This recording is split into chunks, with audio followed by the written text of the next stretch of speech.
Justru di saat ini ada kecenderungan segelintir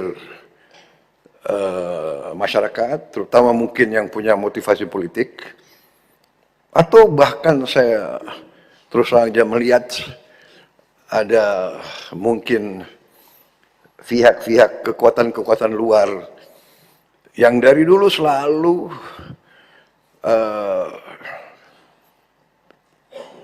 saya tidak mengerti, tidak suka sama Indonesia, tidak suka Indonesia kuat, Indonesia mantap gitu. Dalam rangka ini, di tengah bencana, di tengah musibah, mereka yang ditonjolkan adalah kebohongan, ketidakbenaran. Dikatakan pemerintah tidak hadir, puluhan ribu dalam saat-saat yang pertama sudah dikerahkan ke situ. Kita lihat buktinya. Saya lihat sekarang ini mungkin ada pihak yang khawatir karena rakyat baru sekarang lihat pemerintah Indonesia ini ternyata kuat. Ada yang teriak-teriak ingin ini dinyatakan bencana nasional. Kita sudah kerahkan ini 3 provinsi dari 38 provinsi. Jadi situasi terkendali, saya monitor terus, ya, dan kita sudah merencanakan segera akan kita bentuk, apakah kita namakan badan atau satgas rehabilitasi dan rekonstruksi.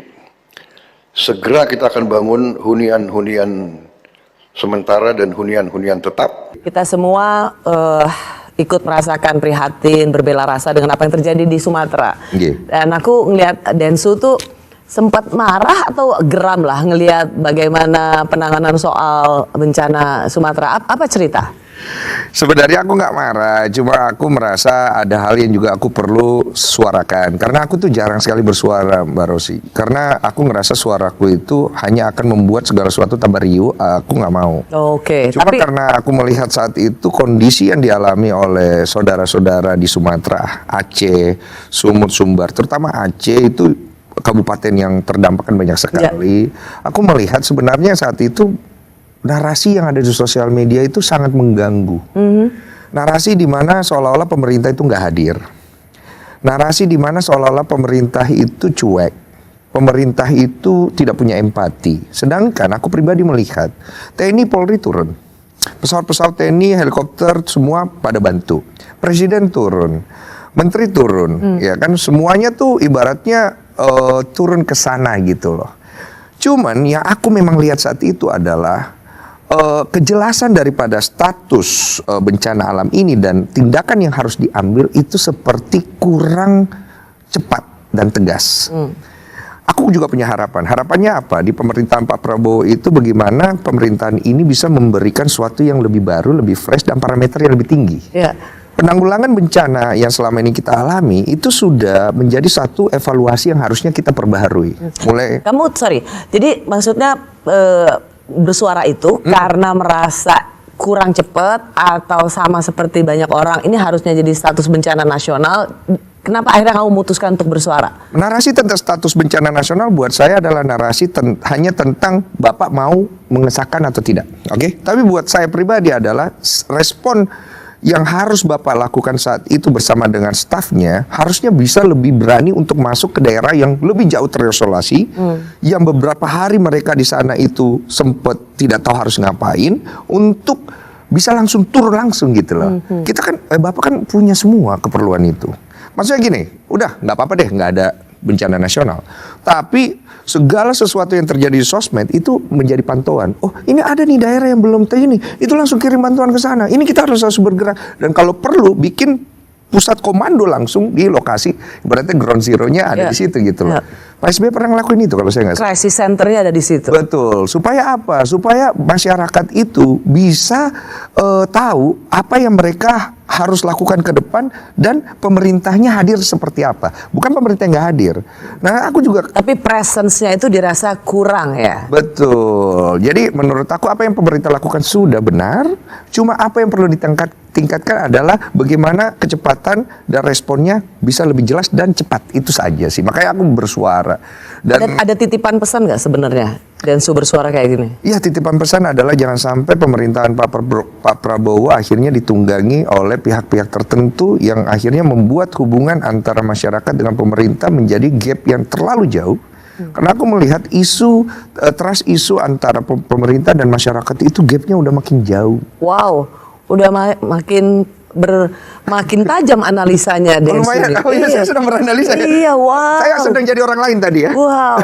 Jadi jangan sampai ada yang menunggangi Pak Prabowo sehingga makin jauh dari masyarakat. Betul, karena kan gini, paling politik Bapak ini. Iya mulai ya, saya terinfluence Ferry Irwandi kayaknya ya. Jadi saya ngerasa kayak, saya ini kan tidak terlalu suka politik.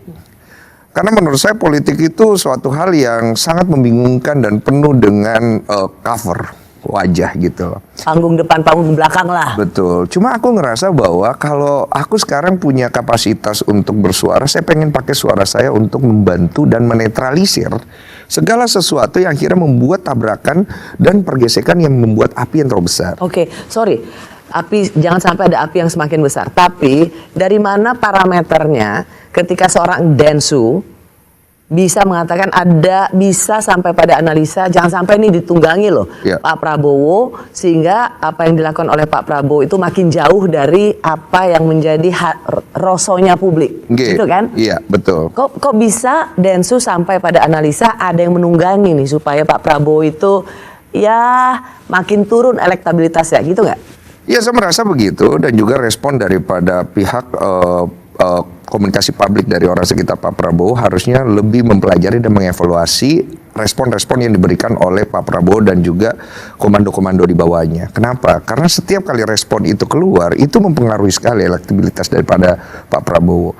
Kasus demo Agustus kemarin, itu saya sudah melihat banyak sekali hal-hal yang membahayakan negara kita dari dalam.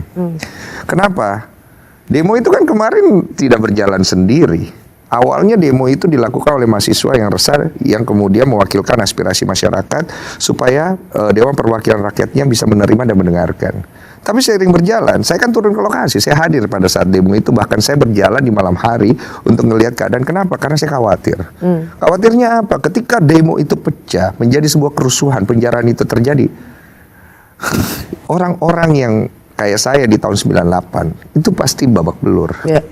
Di depan mata saya waktu itu masih SMA, saya melihat pembunuhan, kemudian dan buat saya itu tetap satu trauma yang besar walaupun saya tidak mengalami dampak langsung. Saya bisa membayangkan orang-orang yang non mayoritas ini, ya saya nggak usah sebut suku atau ras, di mana mereka akhirnya bisa menjadi korban lagi. Padahal kita punya semangat yang sama loh untuk membela negara ini, dan kita punya semangat yang sama untuk menjaga bangsa ini. Cuma kemudian akhirnya kita dibenturkan untuk sebuah kepentingan yang sama-sama sebenarnya kita kan cuma punya satu misi. Kita pengen keadilan sosial. Kita pengen persamaan hak. Kita pengen lapangan kerja. Kita bukan pengen ribut dong. Kita bukan pengen memperkaos seseorang, bukan pengen menjarah barang orang, bukan itu kan tujuannya. Tapi kok bisa ending ke sana? Itu kan suatu hal yang sebenarnya kita harus sama-sama memahami bahwa kita boleh komplain, kita boleh akhirnya menyampaikan aspirasi dan menunjukkan rasa ketidaksukaan kita, tapi jangan sampai akhirnya itu memecah belah. Dan harus ada orang yang menjaga itu, ya walaupun sedikit orang-orang itu. Ya saya berharap saya bisa jadi bagian daripada itu, walaupun akhirnya saya juga pasti dihimpit dari dua arah gitu loh. Dan Densu ingin sebenarnya juga menjadi bagian yang mengingatkan pemerintah, a.k.a. Pak Prabowo. Betul, bukan hanya pemerintah, mengingatkan pemerintah dan juga rakyat. Saya waktu hadir di demo Agustus 2025 kemarin, saya kan tidak menyangka saya akan berorasi, dan saya orasi itu bukan di depan pintu DPR, di dalam DPR, di depan militer. Orasi saya dua arah. Pertama, kepada pihak DPR. Kedua, kepada rakyat kita sendiri. Boleh dong kita menyampaikan sesuatu? Boleh, tapi sampaikan dengan adab. Kenapa? Kita bangsa yang punya adab. Jangan kita hilangkan adab itu. Itu warisan, itu value. Banyak bangsa yang sukses di luar sana. Tapi kalau bangsa itu sukses, tapi they don't have the value, so kesuksesan itu buat apa? Value bangsa kita itu